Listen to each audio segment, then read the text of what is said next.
স্বাগত আপনাদেরকে। একাধিকবার আমরা জানিয়েছিলাম যে যেভাবে শিলিগুড়িতে আমরা দেখছিলাম যে এসআইআর এর জন্য হেল্প ডেস্ক খোলা হয়েছে, আজকে সেই ছবি আমরা দেখতে পাচ্ছি। আরো একবার বিজেপি নেতৃত্ব যেভাবে এগিয়ে আসছে সাধারণ মানুষকে সাহায্য করার জন্য। এই মুহূর্তে সেখানকার কি ছবি জানবো রণজিতের কাছ থেকে। রণজিৎ,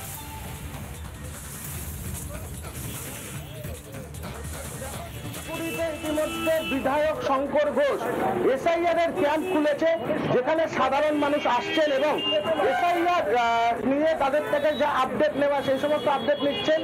বিএলওরা আজ থেকেই বাড়ি বাড়ি যাবে।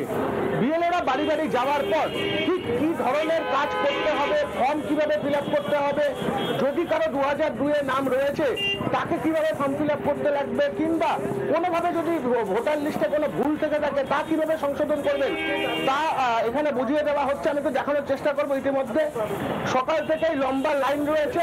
ইতিমধ্যে বিধায়কের কাছে সাধারণ মানুষ আসছেন এবং ভোটার কার্ড, ভোটার লিস্ট সেই সমস্ত জিনিস মিলিয়ে নিচ্ছেন। একবার শঙ্কর বাবুর সাথে সরাসরি কথা বলার চেষ্টা করবো। 2002 এর লিস্টে যাদের নাম আছে, 2002 এর লিস্টে যাদের নাম নেই কিন্তু পরিবারের কোনো কারো নাম থাকলে, এই দুটো ব্লক আছে, এই দুটো ব্লকের মধ্যে যদি কোনো কিছু না থাকে তাহলে এই যে উপরের যে ব্লকটা আছে এটা ফিল আপ করবেন। ফিল আপ করার সাথে সাথে আপনার নতুন ভোটার কার্ড কোথায়, এটা হ্যাঁ, সেই নতুন ভোটার কার্ড সহ এইখানে এই যে বিভিন্ন ধরনের আপনার রেসিডেন্সিয়াল সার্টিফিকেট হতে পারে, আপনার এখানে আছে অনগ্রসর সম্প্রদায়ের যদি সার্টিফিকেট হতে পারে, পরিবার ফ্যামিলি রেজিস্টার হতে পারে, কোনো জমি বাড়ি বা সরকারি কোনো কিছু সুযোগ সুবিধা পেয়েছেন সেইগুলো হতে পারে। তার জন্য আপনাকে আরো সময় দেওয়া হবে। এটা হচ্ছে প্রথমে জমা নেবে, জমা নেওয়ার পরে তারপরে আপনাকে হিয়ারিং এর জন্য ডাকা হবে। হিয়ারিং এর সময় যে কোনো একটা কাগজ দেখালেই আপনার নাম থাকবে।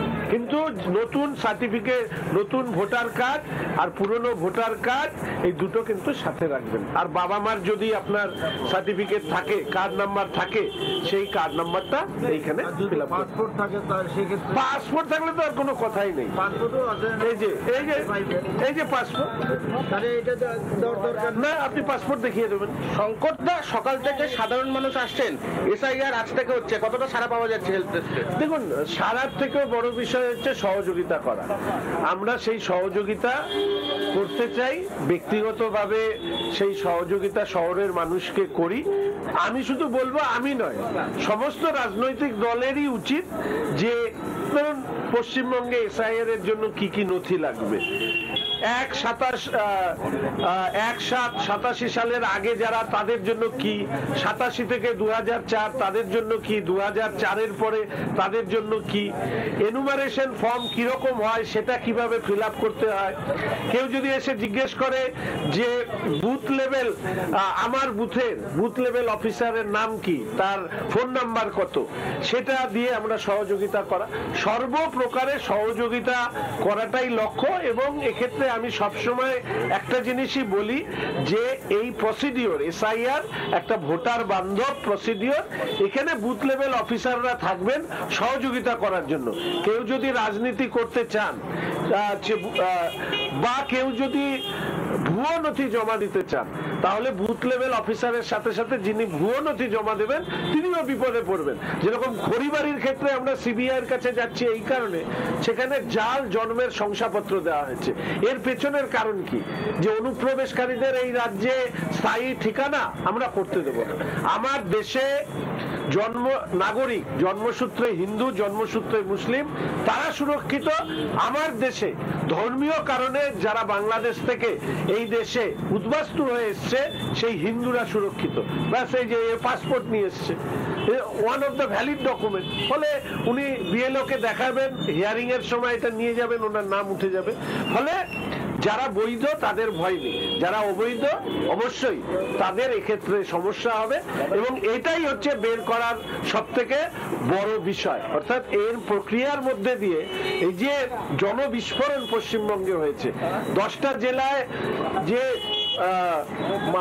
জনবিন্যাসের পরিবর্তন হয়ে গেছে, এই কাজগুলো কেন হলো, এর মধ্যে দিয়ে কিন্তু মানুষও সেটা উপলব্ধি করতে পারবে। দাদা আরেকটা বিষয়, আজকে শহরে এসআইআর বিরোধী মিছিল রয়েছে, রাজ্যের শাসক দল বিএসএফ কে দোষ দেন, কিন্তু তাদের পুলিশ কি করে? দেখুন, মমতা ব্যানার্জি আর রাজ্যের শাসক দলের কথা বলে লাভ নেই। এই মমতা ব্যানার্জি একসময় বামফ্রন্টকে বলতো অনুপ্রবেশ হচ্ছে কেন, বামফ্রন্ট জবাব দাও। তো বামফ্রন্ট কোনদিন কেন্দ্রের সরকারে ছিল? তো রাজ্যের সরকারে বিএসএফ এর কাজ করতো। ফলে উনি পাগলের প্রলাপ বলেন। ওনার ভয় হচ্ছে যে এসআইআর হলে ডেড ভোটার, এসআইআর হলে ডাবল ট্রিপল এন্ট্রি যেগুলো হচ্ছে সেগুলো বাদ চলে যাবে। এসআইআর হলে হচ্ছে যারা ইন্ট্রুডার্স, অনুপ্রবেশকারী, তারা বাদ পড়ে যাবে। উনি তো বৈধ ভোটারের নাম চাচ্ছেন না, উনি অবৈধ ভোটারের নাম যাতে থাকে তার চেষ্টা করছে। আর ইলেকশন কমিশন চাচ্ছে স্বচ্ছ ভোটার তালিকা, স্বচ্ছ সরকার। ভারতবর্ষের বৈধ নাগরিক, উদ্বাস্তু হিন্দুদের বাদ দিয়ে এই ভারতবর্ষ শরণার্থীদের দেশ নয়। এখানে সবাই এসে এখানে থাকবে, এ হবে না। এটা উইপোকার খাওয়ার জায়গা। দাদা কলকাতায় রাজপথেও তৃণমূল নামছে, আজ ভয় দেখানোর চেষ্টা করছে।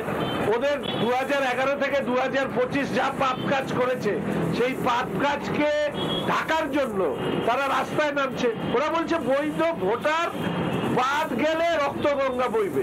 উল্টোটা বলুক যে অবৈধ ভোটারের নাম যদি থাকে তাহলে রক্তগঙ্গা বইবে, তাহলেই না দেশের প্রতি ভালোবাসা জন্মায়। কিন্তু ওরা তো দেশ বিরোধী, এই স্লোগানেই বোঝা যায়। দেখো আমি একটু দেখানোর চেষ্টা করছি, ইতিমধ্যে এসআইআর এর ক্যাম্প শুরু হয়েছে, কারণ হেল্প ডেস্ক একটু যারা দাঁড়িয়ে রয়েছে তাদের সাথে কথা বলার চেষ্টা করব। দাদা আজ থেকে এসআইআর এর ক্যাম্প শুরু হচ্ছে, এসআইআর হবে, কিভাবে দেখছেন বিষয়টা? জিনিসটা ভালোই দেখছি। আমার তো করা হয়ে গেছে, বের করা হয়েছে 2002-এ, আমার কাছে আছে প্রুফ। যারা অবৈধ রয়েছে তাদেরকে বাঁচতে সুবিধা হবে, তাদেরকে ভাগানো উচিত, এখান থেকে ভারত থেকে ভাড়া দেওয়া উচিত। দাদা এসআইআর হবে, দাদা একটু কথা বলি। দাদা দাদা এসআইআর হবে, কিভাবে দেখছেন বিষয়টা? ওনাকে বলে ভালো হয়েছে। আপনি কিভাবে দেখছেন? দেখছি তো বলবো ভালো হবে, ভালো হবে না, জিনিসটা ভালো হবে, ভালো হবে, ভালো হওয়ার দরকার। হ্যাঁ, খুবই ভালো হয় এটা হলে পরে। আমি আরেকজনের সাথে একটু কথা বলার চেষ্টা করব। দাদা এসআইআর হবে, কিভাবে দেখছেন বিষয়টা? এটা অ্যাকচুয়ালি আগেই হওয়া উচিত ছিল, যাক এখন যখন শুরু হয়েছে খুবই ভালো হচ্ছে ব্যাপারটা। এটা আমরা গর্বিত যে এখন আমরা নিজেদের দেশে আমরা নিজেরা স্বাধীনভাবে বাঁচতে পারবো। বহিরাগত যারা আসছে তাদের নিয়ে আমাদের কোনো রকম ভয় থাকবে না। আশা করব যা হচ্ছে ভালো হচ্ছে, এভাবে যদি আগায় দেশটা তাহলে জীবনে আরো তাড়াতাড়ি উন্নতি করতে পারবো। দাদা অনুপ্রবেশকারীদের চিহ্নিত করা সম্ভব হবে? হ্যাঁ হবে তো, অবশ্যই হবে, কেন হবে না। এই যে এসআইআর মাধ্যম দিয়ে সবকিছু হবে। যারা 2002-এর আগে ভোট দেয়নি বা 2002 দিয়েছে তাদেরকে চিহ্নিত হবে, যারা পরে এসেছে তাদের তো আর অসুবিধা হবে না, এসআইআর ধরা পড়ে যাবে। দেখো সকাল থেকেই এইভাবে চলছে এসআইআর এর ক্যাম্প। বিজেপির তরফ থেকে এসআই সংক্রান্ত নানান স্টেপগুলো কিন্তু খুব সহজেই হেল্প ডেস্কের মাধ্যমে বুঝিয়ে দিয়েছেন বিজয় শঙ্কর ঘোষ। নজর থাকবে আমাদের সেদিকে। ধন্যবাদ তোমাকে। নানা ধরনের কন্টেন্ট দেখার জন্য লাইক করুন, শেয়ার করুন আমাদের ফেসবুক পেজ, সাবস্ক্রাইব করুন আমাদের ইউটিউব চ্যানেল। পাশাপাশি অন্যান্য ব্রেকিং নিউজের জন্য অবশ্যই চোখ রাখুন রিপাবলিক বাংলায়।